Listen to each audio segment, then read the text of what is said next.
Olá a todos, hoje eu vou fazer aqui o que eu diria um vídeo de introdução a uma vida da busca pela verdade, a tal vida intelectual que eu vinha citado aqui em alguns vídeos anteriores. Várias pessoas que estavam comentando aqui no canal estavam pedindo que eu comentasse esse tema, recomendasse alguns livros introdutórios, iniciais. Então esse texto aqui vai ser o seguinte: vou recomendar assim quais seriam os primeiros passos que eu mesmo tomaria e quais são os primeiros livros que eu acho que a pessoa deveria ler. Então, antes de começar aqui, já agradeço a vocês pela participação nesse canal. Penso que é importante que vocês curtam, comentem, compartilhem, se inscrevam e façam essa interação, porque é aí que eu vou saber exatamente qual é a demanda do que vocês querem. Então, seguindo em frente.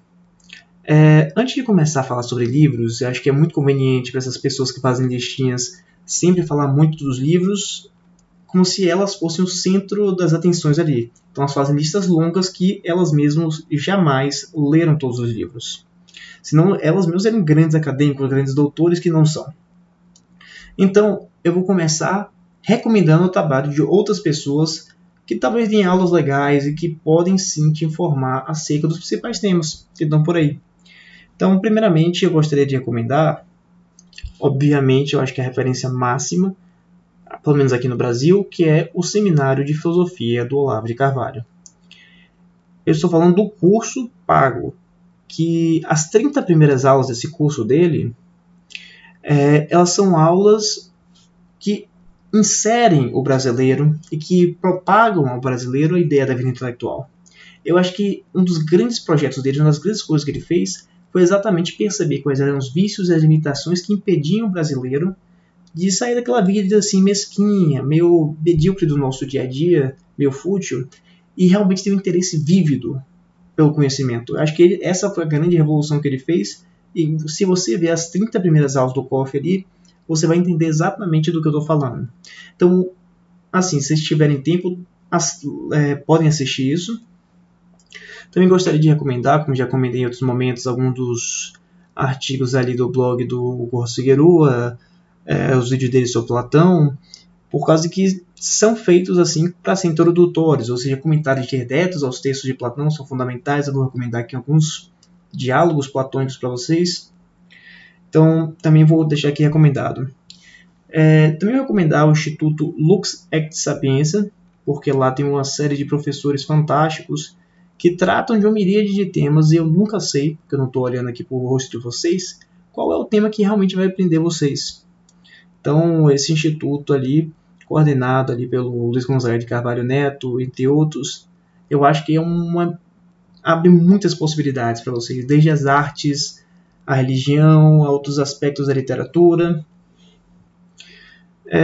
Mas, acima de tudo, e antes de começar minhas próprias recomendações, eu peço para vocês assim, se vocês não têm um hábito de leitura ou alguma coisa desse tipo, a primeira coisa que você deveria fazer é ir para uma livraria. Sério, vão presencialmente a uma livraria ou ali na Amazon e vão olhando livros até você achar um tema ou uma história que prenda vocês, que te dê esse interesse. Porque a pior coisa no mundo é você achar que tem sempre uma lista rígida, em que você tem que ler assim, senão você não vai entender nada. Não, nenhuma lista é rígida. As listas podem guiar você, mas não podem limitar você. Muitas vezes, o seu interesse inicial por determinado tema pode te levar para os outros.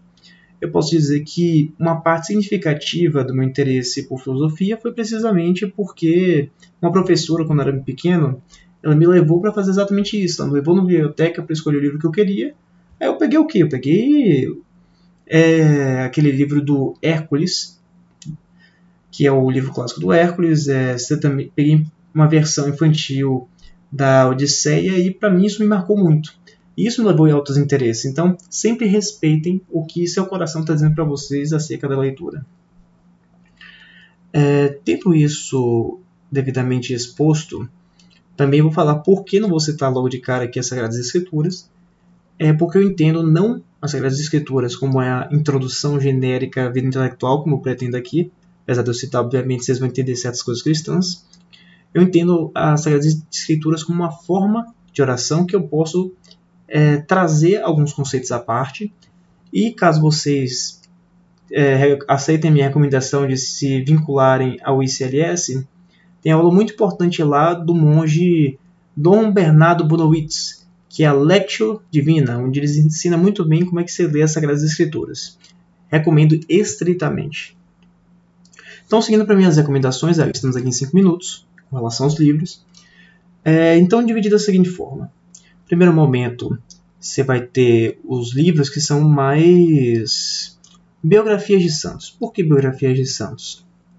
Porque quando eu penso em santos, eu vejo pessoas que realmente viveram ao máximo, encarnaram a ideia de sabedoria. Eu acho que, acima de você ter pela referência ser um intelectual chato dentro de uma universidade, pagando de inteligentinho, é muito mais importante para mim que vocês compreendam que sabedoria de verdade é você viver uma vida de virtudes e da busca pela sabedoria. E, em última instância, a busca pela sabedoria é a busca por Deus. Por causa que Jesus Cristo é o Logos encarnado. Então, vamos lá. Primeiro, eu vou recomendar A Vida de Santo Antão, escrito por Santo Atanásio. Por quê? Por causa que esse é o livro que me fez realmente assim, abrir os olhos para o impacto que era um santo. Porque para mim, eu como recém-converso, meu parte da minha vida foi ateu, eu ainda não entendia como funcionava essa dinâmica de ser um santo. E quando você vê a vida de Santo Antão, você percebe as escolhas da vida dele, você percebe a maneira como ele se privava de certas coisas. Basicamente, Santo Antão foi um cara que muito cedo decidiu, não, eu quero ser Marte, só que Deus preferiu que ele fosse se isolar no mosteiro. Então, você percebe que tem algo de incrível nisso, né? Tem algo de especial nele. Ele já era um cara bastante guiado pela sabedoria e pelas virtudes desde o princípio. E é muito interessante você também ver as interações que ele tem com o paganismo grego, com as pessoas que se dizem filósofos e vão lá pirraçar ele, né? Por causa dos seus costumes. Então é bem interessante você perceber a vida de Santo Antão. Eu ultra recomendo e é no seu padroeiro. A segunda biografia será A Vida de São Bento, escrito por São Gregório Magno. Por que a vida de São Bento? Hoje a gente fala muito da cultura ocidental, da filosofia ocidental, do blá blá blá, mas a gente esquece onde essa filosofia foi cultivada e gestada. Na maior parte da Europa, essa filosofia foi gestada graças ao trabalho dos monges beneditinos. Mas quem eram os monges beneditinos? Então, para começar a entender de onde foram gestados, onde que era essa ambiência, o que é que inspirou, certamente foi a vida de São Bento. E ninguém melhor para narrar isso do que São Gregório Magno. Vocês vão se impressionar com o que está acontecendo ali. Inclusive, se for lá no canal do Ross Figueroa, ele tem um vídeo criando um paralelo entre os ensinamentos de Sócrates e a vida de São Bento, mostrando como São Bento teve um impacto político muito mais importante do que muitos políticos da atualidade, mesmo nunca tendo essa intenção, e melhorando a comunidade dele ao seu redor. Por fim, terminando as biografias, coloco aí a legenda maior, que é a vida de São Francisco, escrita por São Boaventura, pelo seguinte motivo. Porque se você olha para as vidas de Santo Antão e São Bento, são duas pessoas que viveram isolados no mosteiro. E vocês podem ter a perspectiva que a virtude é só você ficar isolado. Mas não necessariamente, pode ser que seja o seu caso? Pode.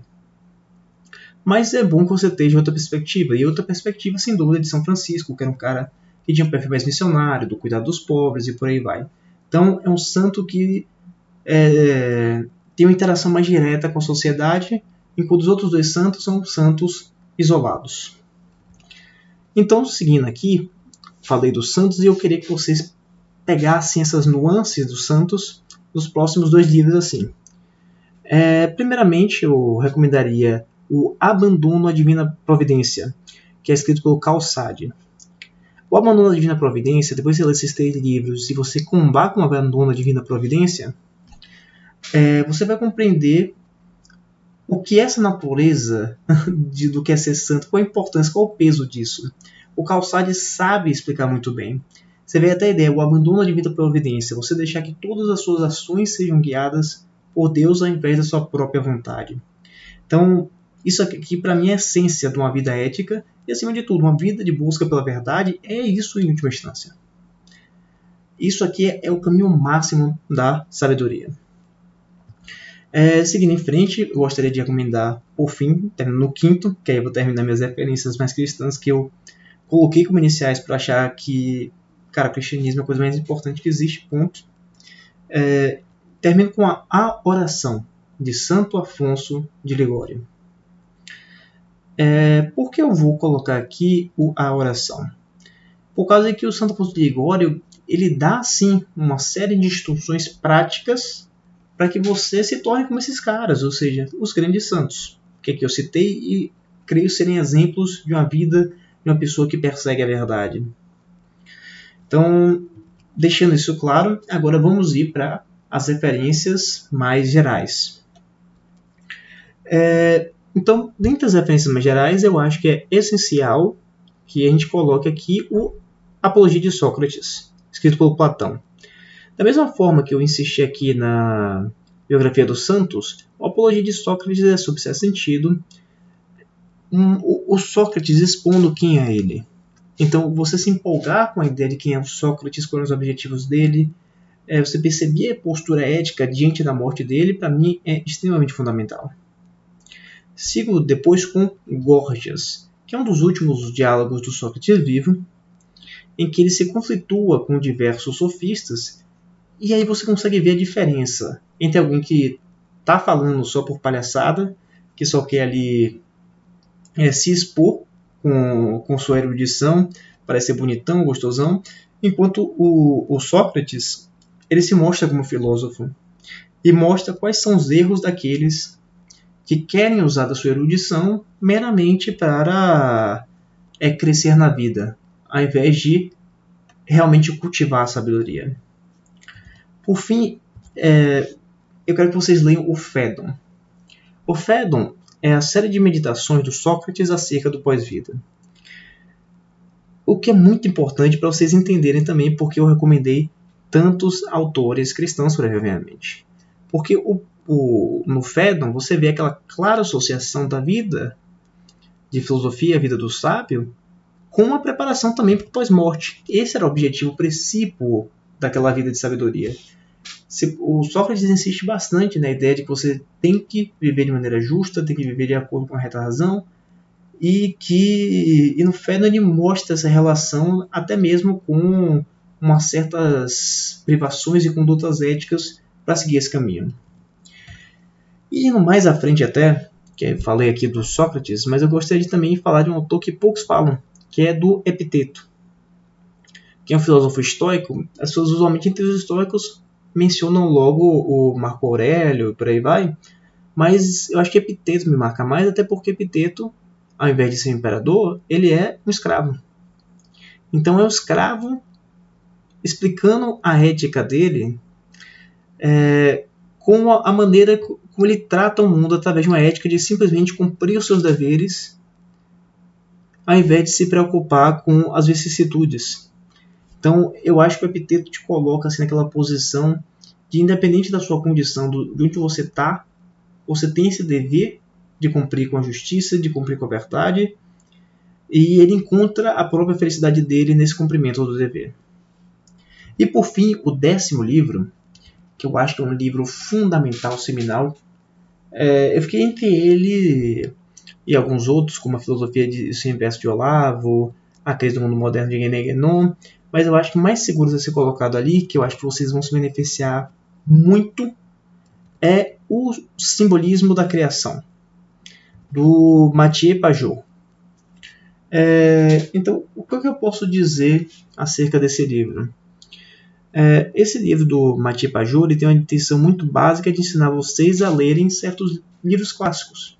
Porque um dos maiores vícios que a gente tem na leitura dos clássicos é ler eles com a mentalidade moderna, cientificista, analisando átomos, mecanicismos, enquanto ele coloca, não, como é que eu interpreto, por exemplo, uma Bíblia da vida, ou se não, até mesmo o trabalho dos filósofos pré-socráticos, sem ser com paradigma cientificista. Porque, por exemplo, quando você analisa os filósofos pré-socráticos, você vai perceber que eles muito fazem referência a elementos. E quando você escuta as referências a elementos dentro de uma perspectiva científica, você vai achar que esses caras são idiotas. Enquanto se você analisa elas da perspectiva que coloca Mathieu Pajot, você vai perceber que não existe nada de idiota no que eles estão falando. Na verdade, ele coloca como essas coisas devem ser interpretadas, entendendo o que essas pessoas queriam significar através disso. Ele vai elaborando tudo isso através de uma interpretação da Bíblia para vocês compreenderem esses diversos conceitos aplicados. Então, muito interessante, muito legal. Então, acho que esses 10 livros vão colocar vocês em uma posição muito interessante para iniciar sua vida intelectual, mantendo aqui minha recomendação do canal do Góes Figueroa, do Seminário de Filosofia, do CLS, Instituto Hugo de São Vitor, dentre outros trabalhos legais que também existem, tá bom? Então, muito obrigado pela atenção. Se gostou do vídeo, curtam, compartilhem, se inscrevam, comentem, por aí vai. Muito obrigado e até a próxima.